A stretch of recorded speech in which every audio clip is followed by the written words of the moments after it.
Hello everybody, and welcome to my office. It's very boring in here, and it is another beautiful day in North Carolina, Raleigh, and however, it is now getting too dark, so my experiment last week was meh, and I had a little bit of equipment trouble. Not really equipment trouble, I guess. More so the light thing. So we don't have anybody in just yet, and I was thinking about different topics for today, and one of the things that came to mind, since we were talking about rentals last time, for this one, I kind of want to talk about how the words we use for real estate bother me a bit. A while back, people wanted to or started changing the use of master bedroom into owner's suite, and there was a big to-do about that. People didn't want it. They thought it was useless point to change the way we talk about things, but words are how we communicate, and I am all for changing it to owner's suite if that's what makes people more comfortable. Everything evolves and changes, and one of the things that should be evolving and changing is the language that we use, because clearly we don't use the same language that we used, like 100 years ago. I'm not going to give out any real good examples, I think, on the spot, but I think it's a fine thing. And one of the other things that I was talking about last week was the idea of farming. But, and then this goes back to respect too. I don't think it's a good idea. I just got a Fizbo advertisement. I don't think it's a good idea for us to be using the word farming. I think it's disrespectful. And not only is it disrespectful, but it's not how we should be talking about our clients. Especially if we're new to this. I never referred to any of my other clients as farm bits before. I mean, a tractor's a tractor. And funny story, when I first got my license and people were talking, I was reading things and listening to people talking about how to make money. Everybody kept saying farm, and I'm like, I don't know. I don't understand. Why are we talking about farms? So, I sell farms. Yes, I want to make money with farms. I didn't realize they were talking about people and using people or thinking about people in a disrespectful manner like that. Because it would not occur to me to do that intentionally, calling people and subdivisions a place to farm. The way it's used is we are supposed to be. One of the tactics is to go from pick a subdivision that you like a lot and that you think is in the price range of people that you want to work with.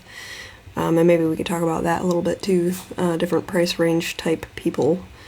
And so you're supposed to pick this subdivision, and you're supposed to harass everybody in the subdivision until they pick you as a real estate agent. And it works, and it works for some people, and it works well in a lot of different ways too. It does get your name out. People do get to know you. I lived in a subdivision in Indianapolis, and one of the biggest annoyances to me, though, was the soliciting that would go around. I mean, it's no different than, when people call you constantly, or now I get at least 7 sales texts a day, and I thought texting would be, the safe place to be and not be harassed, but it's not. Now we're texting each other about stuff we don't want. I'm not a fan of that. I would like my texts to be left alone. That's where I do business. You're already clogging up my email constantly, salespeople. Leave my texts alone. That's where I do most of my communication, at least for real estate. well, for everything, really. It's so much more convenient because it's a get to it when you can. With that, people and subdivisions should not be referred to, in my opinion, as farming. That's what corn is for, and livestock, feedlots, a subdivision full of human beings and their equity is not what I would call a farm. However, it is a term that is widely known, and that's why I was thinking about, like, the rental people, the heathens. I had to feed them earlier. I thought they would be quiet if I fed them. Anyhow, the people that I work with the rental stuff, they're, to me, they're not farm equipment, and they're not corn. They're people with stuff that they need help with. And it would be pretty great if we could have a kinder, gentler vocabulary. And I call them my people. That's what they are. They're my people. And I want to see things work out well for them and for the best situation that they can afford and work with at that moment. So I don't want to call them farms, and I don't think we should, especially if we're new. We should have respect for where our money is going to be coming from. We should have respect for people's equity, and we should have respect for where they want to live or where they're living now. It's important to me that people have respect for each other, and that's one of the things. There's some of the dirty sales tactics that I'm not fond of. That's why I don't like them, and that's why I want to do things differently. And I've always been kind of a do things differently type person to begin with. And I ran across some people with one of the trainings I went to for my brokerage, and they are talking about doing YouTube, and I have always wanted to do YouTube and have a YouTube channel. In fact, I had 2 channels already set up, and I set up 2 new ones. One is for here, this I want to be a real estate agent, and that one is I'm gonna put all the big heathen, biggest heathen. The I want to be a real estate agent YouTube channel is going to be full of all of these lives, and we'll see what else goes in there. If you guys have any ideas that you want to share, stuff that you want to see, and questions that you want to have answered, we could probably do lives there too. I know I can I think I have to have 100 subscribers to be able to do lives, or maybe it's right away. I'm not sure. I haven't really tested that one yet because I'm trying to come up with other things for a different channel first. But I think this one might be easier, so maybe I'll do this one first. I have more fodder for it than I do the other one. But yeah, different kinds of marketing. And I'm not the kind of person, the salesperson type to begin with. Anyway, so what I do when I go through sales is I've always had something that somebody wants to begin with, and then they always ended up coming to me. One of them's being the horses. It's kind of hard to, if you have horses, people come to you. They just do. And it makes it a little bit easier. I also have a silly goat who's very cute and entertaining and very personable.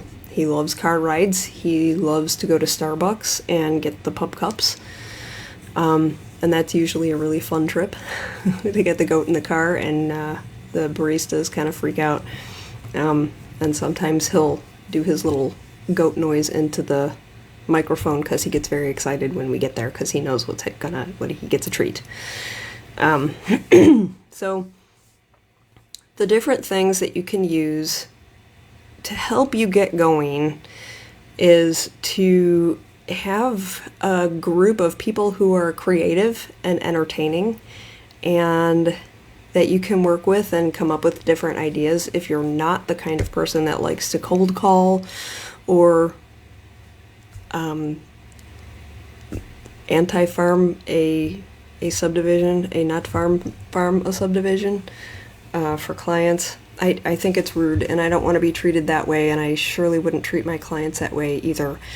Most of the ways that I have gotten clients with real estate have either been through, I have a hobby job, and it pays for my hobbies. And what I do is I give horseback riding lessons also.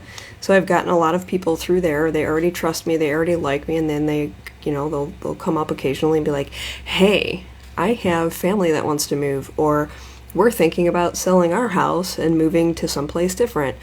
Or I have one of my funnest, most fun sales was I got a listing for a condo. Which was my first listing, and it sold so fast. So it was lovely. That was in Durham, over by Duke, or UNC, over by UNC. And it was a lovely, condo that they took very good care of, and it sold we got the winning bid the day we opened it for sale, which was kind of nice. And in a market like this, where it's very hot, where it's very leans towards seller, it's easy to do listings if you can get them.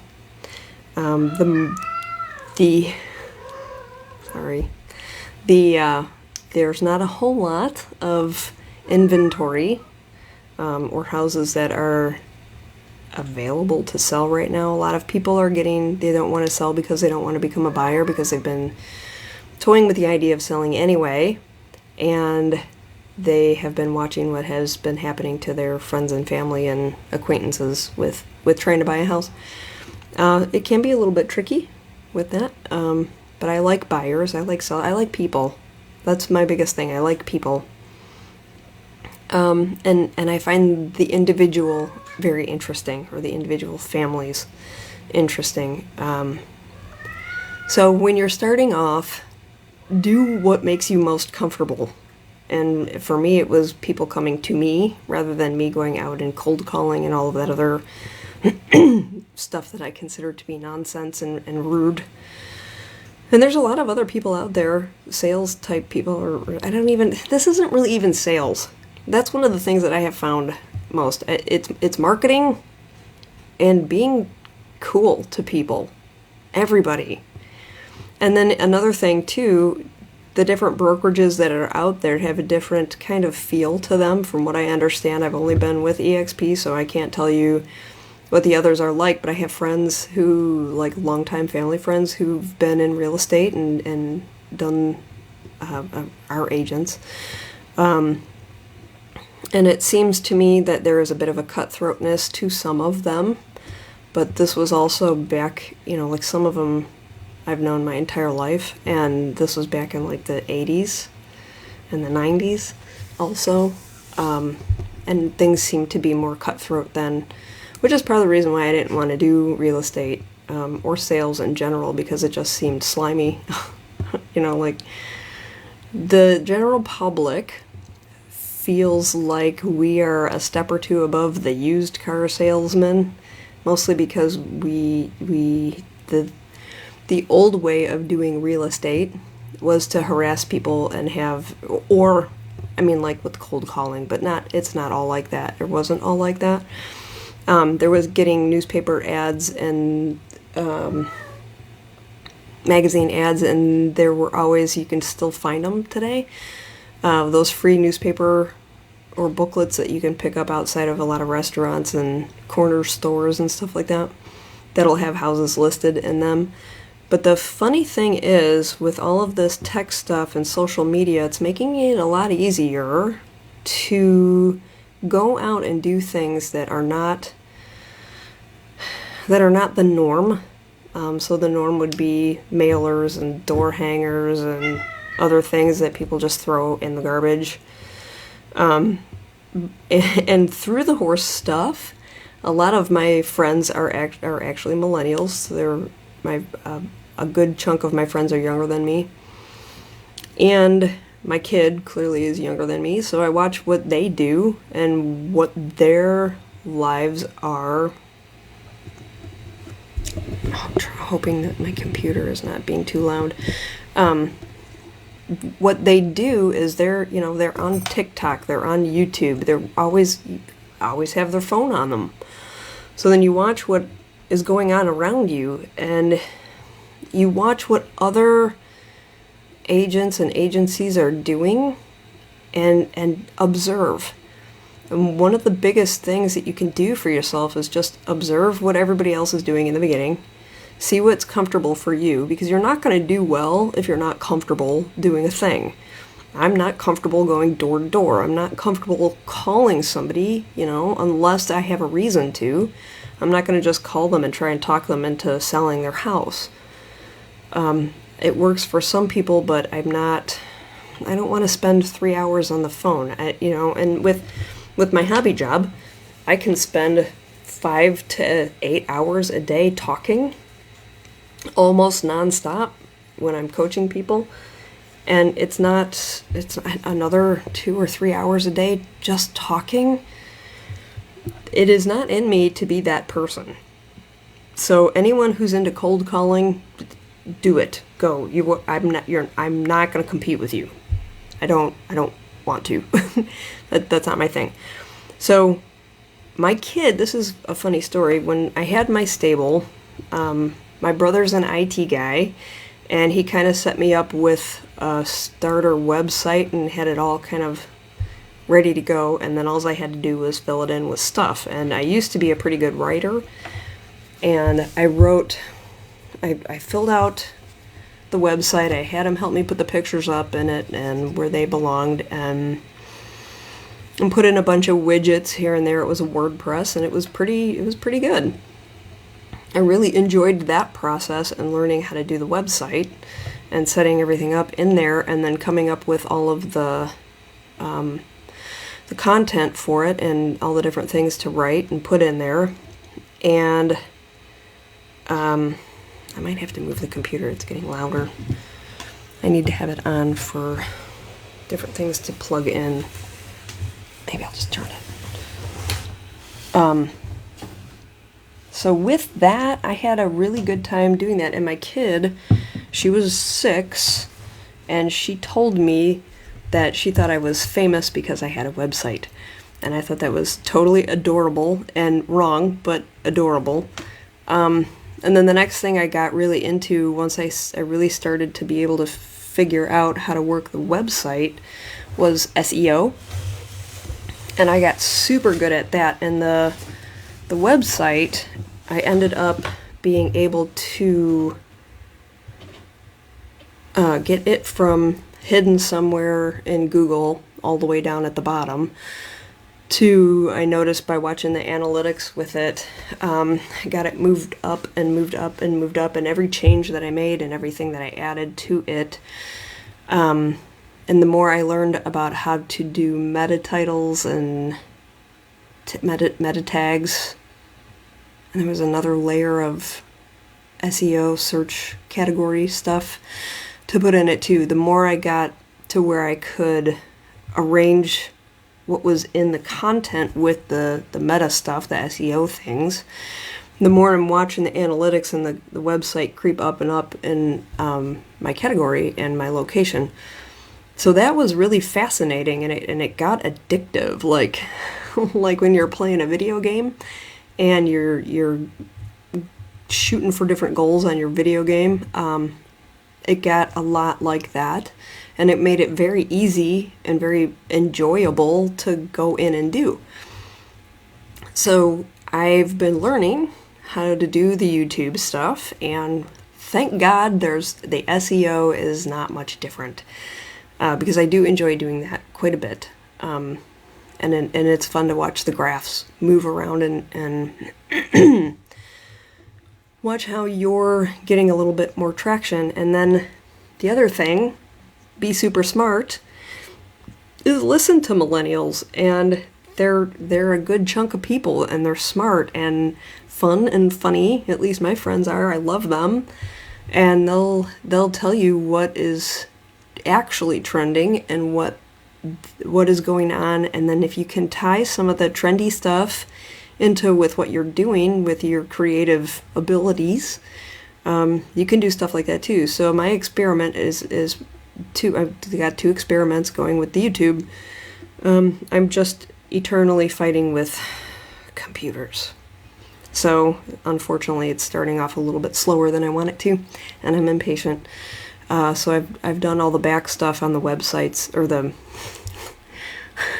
olden times, the YouTubes, and getting that organized, and working on the SEO, but there's nothing for the SEO to grab yet, which is obnoxious. But that will get sorted soon. So, when you're first starting off, they're going to tell you how in each agency is going to tell you how they usually do stuff. And they're going to give you all kinds of marketing materials and all that, but my gut says it's just not. And even when I started, before I even really seriously considered YouTube for real estate, it was because one of my things was, how do you make it fun? Because this is like, you talk about graphs and math and statistics and a lot of that kind of thing. And not everybody, there's some people that are totally into that absolutely want to see those things. And then there's some people that are just totally not into that at all. And they want to touch the house and feel the house. And there's more people that want to touch and feel. And the area too, not just the house, but the whole area, as you should. And they're not really totally so into the graphs and days on market and like listing for selling. Absolutely, they want to know what days on market are, and that's where you can be kind of like nerdy geeky with the graphs and stuff like that there. And some of that marketing material is going to be handy, but I want to get, at least for me and for anybody working with me, I want to make it more fun. Like, let's go exploring. Let's go out and do stuff and videotape it and blog, because the millennials are now at the age, and they have been for a while, where they're buying houses and they're doing, like what I call big people jobs. And some of them don't really even have like what big people jobs. They have fun jobs and cool jobs, and they're doing neat things, and a lot of them are entrepreneurs too. And some of my lenders are millennials, and they're totally like, I have one that's like, yeah, let's do it. So I'm gonna be calling her soon. She's had a life change, a good one. So I'm gonna give her a little time to settle in with that, and then I'm gonna grab her, and hopefully we're gonna go do some fun stuff, because she's cute and funny and nice and kind and smart, wicked smart. So she'll be fun to hang out with and introduce you guys to too, because you're gonna need to know a lot about how the lenders do stuff. You don't have to know everything, and you can. Anytime the lender questions come up, or mortgage math, I just say, call so-and-so, call your lender, call the person that your loan officer, and ask them that question, because it might be right about here, but I don't trust me with math, which is why I'm not a lender. I trust calculators and other people who know mortgage math, because that's not what I went to school for. So that's how you can handle that one. Just call the lender. But as far as like real estate, it's marketing, and it's getting to know people, it's getting to know areas, and there's a whole lot of, and some of the things that they're going to tell you too is going to be like, you have to know sales, and you have to know sales tactics and scripts. This is not scripted. I like coming up with things on the fly. That's what I'm comfortable with. And it doesn't always work out, perfectly. This isn't going to be, book material. I'm not writing a novel. I'm just trying to give you a perspective from another beginnerish level person of what this job is really like. And it's me talking to you. And that's how it should be. And that's how it should be for your clients too. So there's going to be some marketing stuff, but the marketing stuff is not going to be harassing people with ads. You can't even have the privacy of your own phone anymore. And now in the last 2 months, really, probably longer than that, but it's really starting to an uptick in the texting. Like, you can't even have your own phone, which you like, as a real estate agent, you never put it down. You always have it on you because you never know when the email is going to come through or a text that you need to answer is going to come through, and it dings. You look over and you're expecting a text from a listing agent or a buyer's agent, and boom, it's, how about your real estate agent health insurance? Ugh. I don't care about that. That's not a thing on my mind. And now I've just been distracted from what I was doing to look over because I was like, ding, ooh, buyer's agent, listing agent, maybe? Huh, look. No. Now I have to restart the train of thought. So it's rude. I don't like it. I'm not comfortable with it. There are other ways. That other stuff can come in handy and be useful, but there's other ways to go about doing it, and it's the best way is whatever way makes you comfortable. That's how you answer that question. If it makes you uncomfortable, you won't be good at it. You're going to constantly be feeling like you are uncomfortable, and everybody, the people you're talking to, they're going to feel that you are uncomfortable. And you're going to maybe stutter and do some other I'm uncomfortable things, and it's not going to be pleasant, and we have to do this job a lot. And if one of the other important things to note is this is being an entrepreneur, and I have no problem with working constantly. I get really bored if I don't have stuff to do. So I mean, I might whine about it every once in a while, but it's not something, I mean, what am I going to do? Sit around and watch TV? Like, today was a crash day. Every once in a while I'll have a crash day, probably once every 2 weeks, where I just need to lay on the couch. But that's not what I do in my downtime. In my downtime, I try to make videos, and I work on editing and fight with the computer to try to make it all work. That's what I do with my downtime. Because to me, I'd rather be using my brain all the time than, like sitting around and watching TV. So I don't do that very often. In fact, I don't even own a TV. And we're all fine with that because nobody's on the TV. We're all on the computer or the phones or the tablets. So we don't even need a TV. I don't know that TVs are going to be popular forever. I think it's just going to be bigger and bigger tablets. Or the TVs are going to turn into giant tablets. It's probably what they already are. I don't know. I'm not techie like that, especially. So keep that in mind too. This job can be what you want it to be. And there's a lot of other different avenues, and you're going to find it, and you're going to find what makes you comfortable, and then you're going to do it, and you're going to do it well, and then it's going to get better and better as you go along, just like any other thing. And I rag on coaches a lot because there are so many bad coaches, and I don't care what it is, if it's sports or business. And some of the like life coach people, there's bad coaches everywhere. But you can pick up things that are good here and there. But you gotta always, like I've taught my kids ever since she was little, to always question authority. That was a big thing. Like, she was 2, just learning how to talk and starting to use words well, and I was having her repeat after me, always question authority. It was very, very cute. And it just makes you think. You think about what they're saying, and you don't take everything, not everything that they say is either going to work for you. It might work for them, which is great, but it doesn't necessarily mean it's going to work for you. But a real coach, a good coach, is going to see you and help you. And this is what you should be doing with your clients too. They should be looking at you, your skill set, the stuff that you're good at, and have you go in that direction where you are going to succeed your way. Because coaching isn't about, and this job isn't about them. It's about you and the kind of people that you want to attract.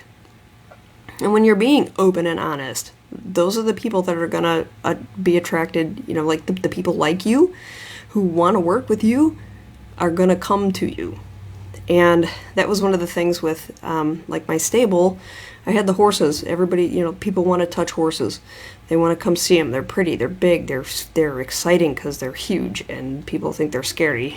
And some of them are scared for a good reason because they shouldn't be around horses. But same thing with doing this job too, and selling anything. Gosh, if people would just stop with the having to take.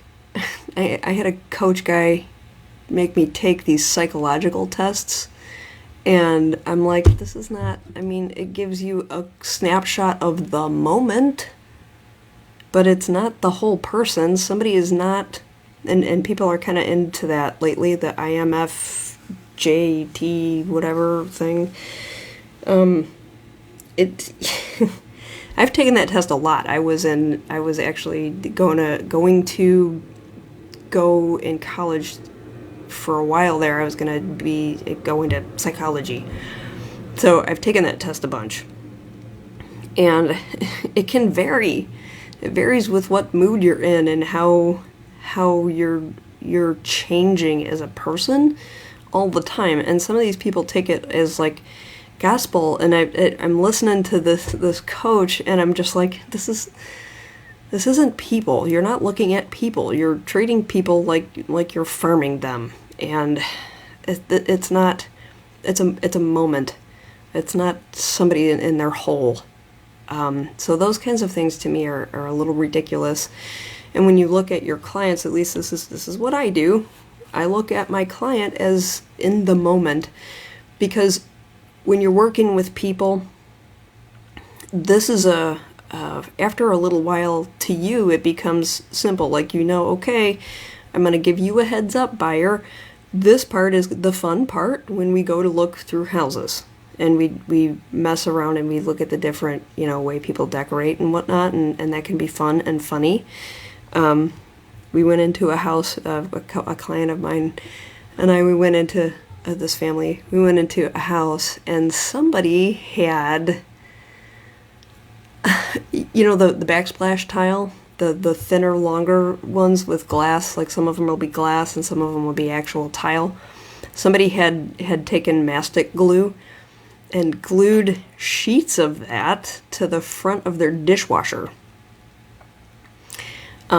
And then they did it. I can't remember if they put grout in there or not, but they're the ones that are like the tiles that are glued to the mesh. And they just took, I want to say they just took mastic glue, and I think rather than using grout, they put mastic glue in the where the grout goes.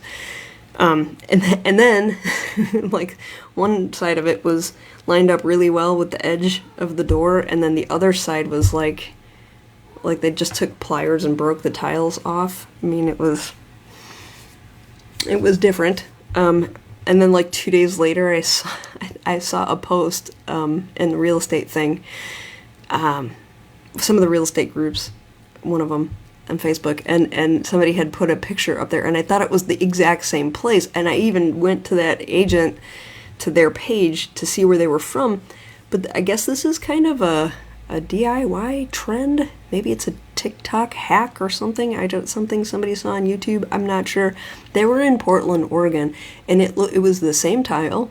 It was done exactly the same way. The cabinets on either side were even the same cabinets. Like, I thought it was, and I showed it to them, and I was like, you're not going to believe this. Our house made it on Facebook. And then I was like, oh, no, wait, this is in Oregon. So this silliness is happening in other places too. But please, if you have this and somebody has given this idea to you, it is a bad one. Please don't glue wall tile to the front of your appliance. It is bad it weighs a lot, and it is not good for the hinges. It is it's not good. Please don't. It will wreck the door, and people don't want that, especially if it's a terrible job. And this one was really bad. It was a good creative idea. I think if somebody were to do that Make tiles that you could DIY to the front of your appliance if that becomes a big trend here soon. I hope it doesn't, but thinner, lighter weight tiles rather than ones that you would put on your wall, like really thin. Like the thickness of a quarter would be appropriate. That would make the door not last 2 years because the hinges break. Please don't do that. And maybe out of some other material besides glass because it's heavy. But anyway, so you're talking to these people and you're going to do the fun stuff and you're going to find the funny things in the houses. And then they pick a house and then it becomes like, okay, you got to warn them, this is the first scary thing, because now we hurry up and wait. We hurry up, get together an offer, send it over to the listing agent ASAP, and then sometimes it has a deadline. Sometimes I got one that it's sitting on right now that they didn't put a deadline up yet. So that's a little bit difficult to not have a deadline because everybody's going like, when will we know? When will we know? And I'm like, I don't know. They haven't put any info out yet, not on the MLS. I haven't got a text back. I've emailed this person, I have called and left voicemail, and I have left texts, and I've not heard back. So it's something, I'm sure she's busy. So and there's probably other offers coming in too, but it's just, you gotta pace them and let them know, okay, stress is coming up. Here we're gonna have a stress spike, and the wait is sometimes stressful. And then when you go through, there's different points in the whole process where, it's a hurry up and wait, and it's very up down emotional wise, because you get the loan stuff and they're like, you're pre-approved, yay, and then whew, thank God, because now I'm not worried about that. We're pre-approved. And then you go into, okay, we're rolling on the loan and we're going through, and then next hurry up and wait is going to be, you got to get some paperwork into the loan officer, and then they got to do some more stuff, and then the appraiser's got to come out and look at the house because the inspection went fine, and the appraiser's got to come up with their idea of what the house is worth, and then that's going to let them know if they need to come up with either more cash to put down or negotiate with the seller. If it comes in under, you hope that it appraises for the price that is on your offer, at least, or better. Better is always better. Higher is always better, because then they have instant equity. And after that, if that comes through, then it's like, yay, you've got your next hurdle of stress. And then it dies down for a couple of days, and you, until the last minute, day before or a few days before, hopefully it's more like a week before, you get the clear to close, and then you can actually do all the paperwork and close. And then but that's still kind of tense because you got to wait to make sure you're waiting until closing day when all the papers get signed, and you never know if title's going to come back and be like, ooh, we have a thing. Hold on. And then that train stops. And then you got to clear up the title thing if there is one, and it doesn't happen very often, but it could. And the big joke is, make sure to tell every single client up front the day before and remind them early and often that they're not allowed to open a credit card, buy a car, have anything that is unusual purchase-wise. They can do their normal stuff that they've always done, buy gas with the credit card, pay the credit card, however they handle that. But no big things. And one of the things you can tell them too, because that can mess up that'll mess up the loan, and then they have to start all over with the paperwork if somebody buys a car, because that changes everything. They're not allowed to quit their job until they can do whatever they want after everything is signed and keys are in hand, it's recorded, it's theirs, fine. Buy the car then. Open the new credit card then. A Kohl's credit card or a Lowe's credit card will ruin the loan process. So it's something so simple as a split-second decision at checkout can mess up everything for everybody. And that's not a good thing. It's not good. Don't let them do it. Tell them all the time. Remind them till they get annoyed with you. That's what I want you to be annoying with. Don't let them hurt themselves. Take care of them. They're people, and sometimes they don't know stuff, and then they'll forget. And everybody, when you tell them things, they forget. So harass them until they don't forget. And that's one of the things I do when I'm coaching my kids. We go over the same list of stuff all the time at the beginning of every lesson of all the things that they should be keeping in mind until they can give me the whole list back. And you got to do that with them too. So that credit card or that don't buy the car thing and don't quit the job thing, that's got to be on the rote, understood, and known list that they can repeat back to you and tell them to tell their friends. Anyhow, so you have to coach them or just be there for them, therapist them through the process because it is stressful. Sometimes there's tears of happiness, of joy, of fear, anxiety. It's not an uncommon thing to have to talk somebody down from freaking out. So that's another part that, and I actually enjoy that because I give them plenty of advance notice. Like, these are the scary points, and there's, I should probably just make up a sheet or something to give them, all the buyers and all the sellers too. What are the scary points? What are the things that are going to make you nervous? When should you be concerned? Those kinds of things, because that's more realistic than, statistics, because people aren't statistics. And a market is statistics, but people are not, and they shouldn't be treated that way. They're not some psychological test that is going to give you a very simple label that you can call people, because it's not going to be like that in every moment. One moment somebody might be an INFJ, and the other next moment they're a B, C, whatever numbers and letters some other test calls them. So in general, you do have some generalities, but it's never a general, completely and entirely general thing working with people. And that's definitely an enjoyable part of this job, and I like that part like a lot, because it's, to me, it just feels like a different kind of coaching, or I'm coaching a different thing, and that's what I like about it. And it doesn't feel salesy, it just feels realistic.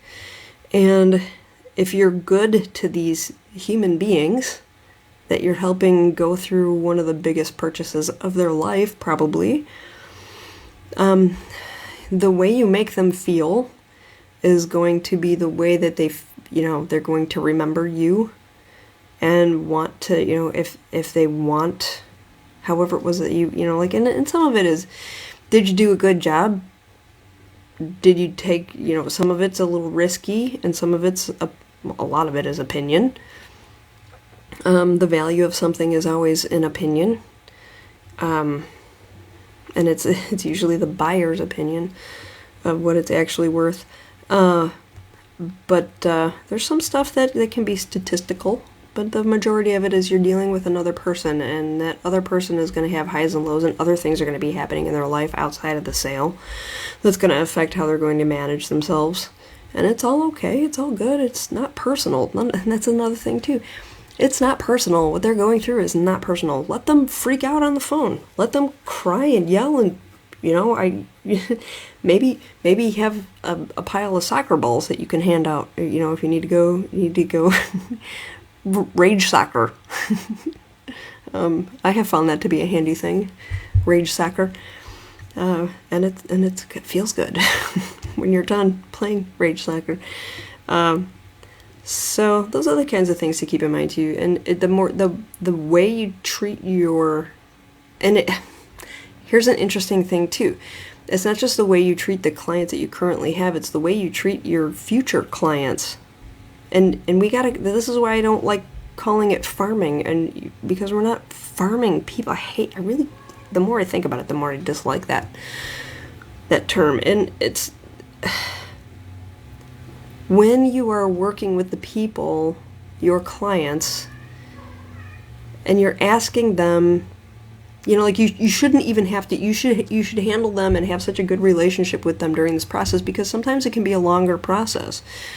Like, I've got a family that I've been working with. They're looking for a uniquer kind of property in a very specific area. And I told them right off the bat, what you're looking for is really hard. And it's not going to be something that we're going to find every day, because it's not a cookie cutter house. It's not a subdivision house. It's something that it's unique. and that area that you're shopping in is difficult already, even with subdivision houses. There might be something out there in that space, but there may not, and it may not become for it might be sitting there, but it might not come for sale for 5 years from now. Not that they want to be looking that long. I mean, like, they're making adjustments, and we have made adjustments all along to the location. But you know, we've been together almost a year looking, so some of these relationships are gonna be long, and some of them are gonna be really quick. Like the condo, we even closed early. It was a maybe a 25-day start to finish transaction, 25 days versus 340 days. So you got to keep that kind of thing in mind too. That means that you have to like your client.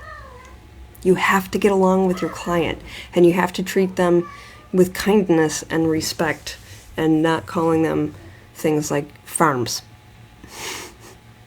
Because they can feel that, just like you can feel that too. You walk into a car sales lot and you get attacked or don't. Huh. That's interesting when you don't get attacked, when you've got, you know, cash in hand and nobody comes to see you. That's a thing too. So you get to just be you. You're gonna, when you are you. Here's a good example too. I really like this example. There was one of the real estate groups or pages or something on Facebook. Somebody was like, I don't know if I should do this. I'm covered in tattoos, and she was gorgeous. This beautiful person who had, you know, not full sleeves, but tattoos kind of all over the place, down around her neck and stuff, not like on her face or anything. But even so, even if she did have them on her face, so what? There's plenty of other people who have tattoos too.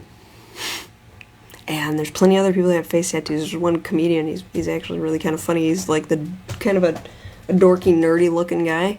And then he's got kind of like tattoos on his face too. He totally doesn't look like a dude who should be having face tattoos. But he does, and he's funny. So the people who have the tattoos, who are your would-be clients, are going to be way more comfortable talking to you than they would somebody who shows up in a suit, some sort of suit type outfit. They would, and I had my first client, I was listening to them, and they're, you know, like blue-collar construction family, and a stay-at-home mom. And the first time I met them, we had done they were moving up from Florida, and the first time I had any face-to-face conversation with them, I was wearing, I think a polo, a very plain polo, it could have been this one, I don't know, and jeans and work boots.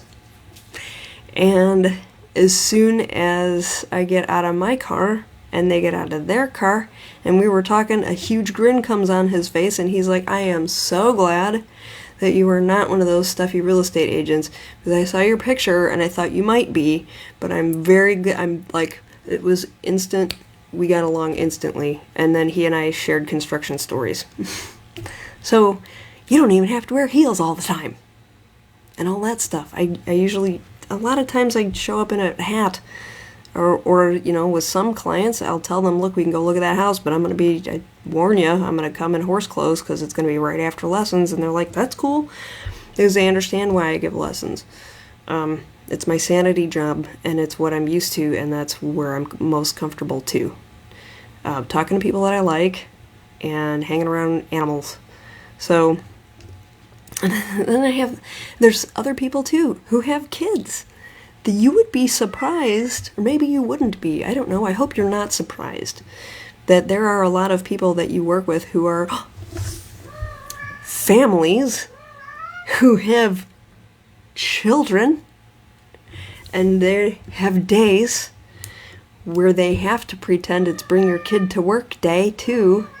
So if you have children, I'm fairly confident that you're gonna run into clients who have families and children. And if you have to bring your kid with sometimes, or all the time, you know, I'm a single parent. I get it. That's why I'm self-employed. Sometimes you got to bring your kid with you. And, I would just have a spare set of keys in case they want to sit in the car. And sometimes the kids don't want to, their own children don't want to come in the house. And they would rather sit with the iPad in the car and watch movies or TikTok or YouTube, because that's what everybody's watching. And they don't want to go in every house. Kids get tired. But you know what? Kids will point stuff out that you don't notice a lot. And the house that I bought when I was house shopping in Indianapolis, I brought my kid with all the time because my kid is brilliant. And she will see stuff that I don't see all the time, still, even now. And I ask her opinion on things because she's smart. She's another person, another human being I have respect for. They're your kids, their kids. Sometimes, you might lose track of them and they're somewhere in the house. Hopefully you don't, especially if it's somebody's living there, but because you gotta be careful about other people's stuff. But like if it's an empty house, the kids go run off and play, and you look around the corner and there's kids playing, and they're like, we love this room. That could be what sells the house for you. Your kid and their kid playing. And then they want to stay and play, and that can be what sells a house too. So don't be afraid of those little things about you that you think are weird or might make you a little, gee, should I because I have this or I'm that, or it doesn't matter, because if there's a person like you, like you're you, there's going to be other people that are in your client sphere or sphereability that are going to be like you too. And they're gonna want to work with you, and they're gonna enjoy the fact that you make them comfortable because you guys are kind of alike. And then sometimes you can make really good friends, and it might be a long-term friendship. So there's that kind of stuff that can happen too. So yeah, don't just have respect for other people, and don't call it farming. Call it anything. I'll come up with a better name for it, I think, eventually, but you can't call it farming. They're not corn. They're people. They're families, just like you and like yours if you have one. And your family can look like anything, because there are other families like your family too. So those can be your people, and those are the people that you're going to want to work with anyhow, because you guys are going to make each other happy and comfortable, and you can rely on each other. You'll have an easier way of communicating with each other, and it won't feel like it has to be some stiff thing. And that's not it. Maybe what it was like in the 50s, where you had to show up in a suit and a tie and walk around sweating to death. Like, I don't know how people did it here in the South. With a suit and tie. I can't do it.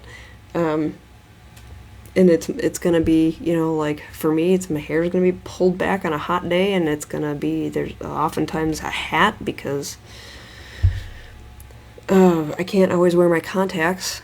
They're getting kind of old anyway, and they're not comfortable for very long. So I can't wear sunglasses because unless I do a pair of sunglasses on top of my glasses. Anyhow, be you. It's not hard. And when you're you, you're comfortable. And when you're comfortable, you'll do a better job.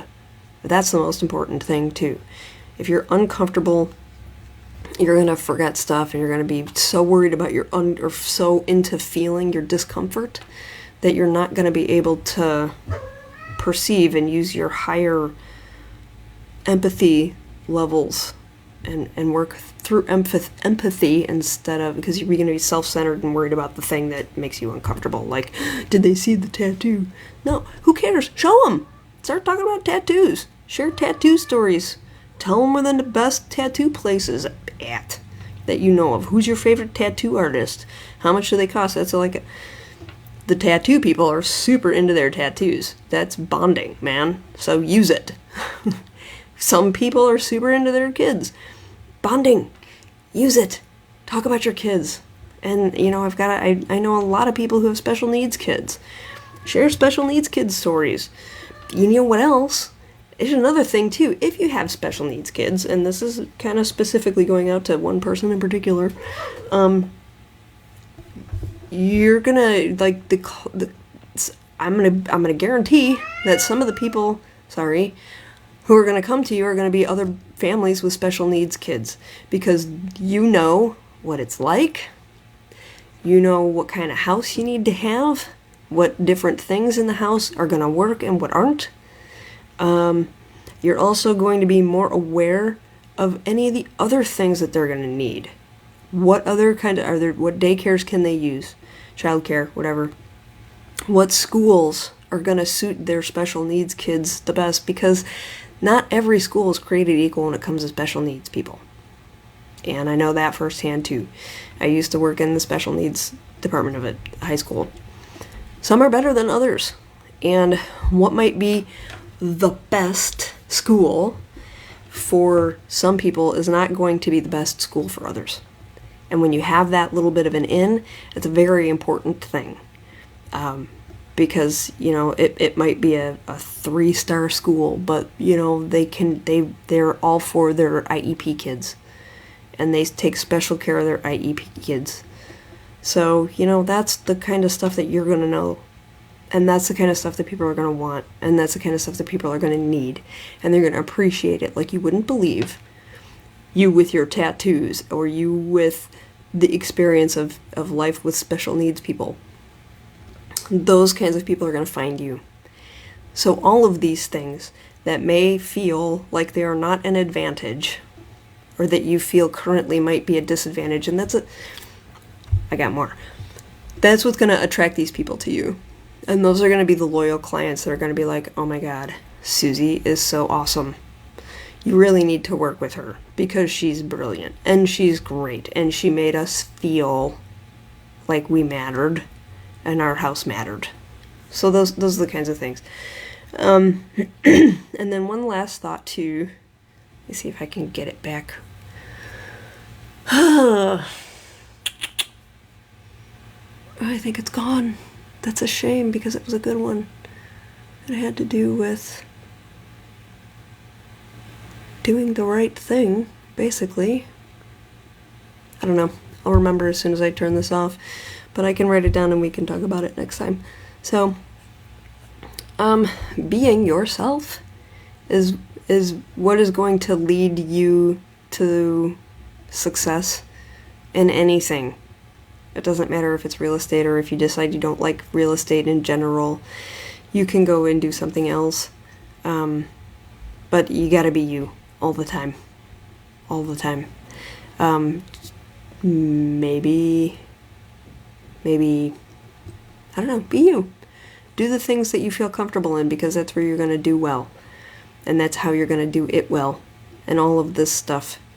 And maybe you're more of a graph person. Maybe that's what works for you. That's great because there's plenty of people that just would rather buy off of statistics.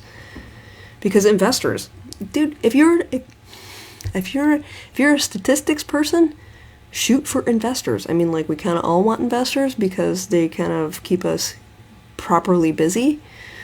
But you're gonna be able to talk the lingo a little bit better, and maybe join a team. And maybe a team is looking for a investor person who's gonna work with investors better. So they're gonna want people who are less feely, more facty. And there's a range of everybody, and with that whole thing. So today's thoughts, deep thoughts with I want to be a real estate agent in the office. Are do what makes you comfortable because that's how you're going to do well. And I have always believed that, and it's important.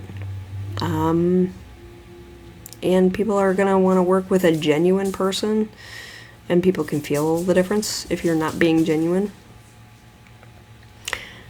Or you are. And they're going to like that.